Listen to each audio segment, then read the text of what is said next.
అనేది ఉంది.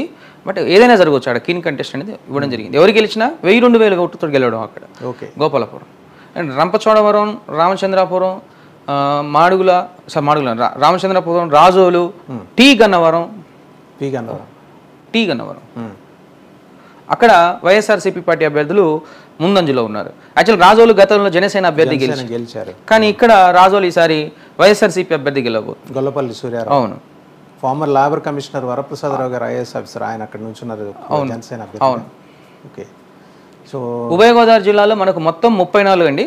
ఈస్ట్లో 19, వెస్ట్లో 15. యాక్చువల్గా వెస్ట్ గోదావరి జిల్లా క్లీన్ స్వీప్ అయ్యే అవకాశాలు ఉన్నాయి. మంత్రులు మాజీ మంత్రుల పరిస్థితి ఏంటంటే అక్కడి నుంచి అసలు మంత్రులు మాజీ మంత్రులు ఎవరు గెలిచే అవకాశాలు లేరండి.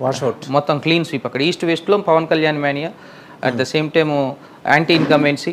మహిళల్లో కూడా రైతుల్లో విపరీతమైన వ్యతిరేకత. రైతులకు యాక్చువల్గా రైతులందరూ ఎక్స్పెక్ట్ చేసింది అంటే రైతు రుణమాఫీ అనేది ఎక్స్పెక్ట్ చేశారు.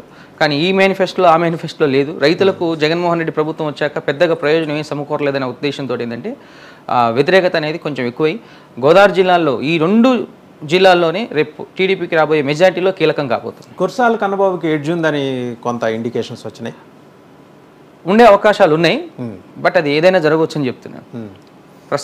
మన సర్వే ప్రకారం ఏంటంటే వెస్ట్ గోదావరి క్లీన్ స్వీప్ అయ్యే అవకాశం ఉంది, ఎక్కువ ఛాన్సెస్ ఉన్నాయి ఇది కూటమికి.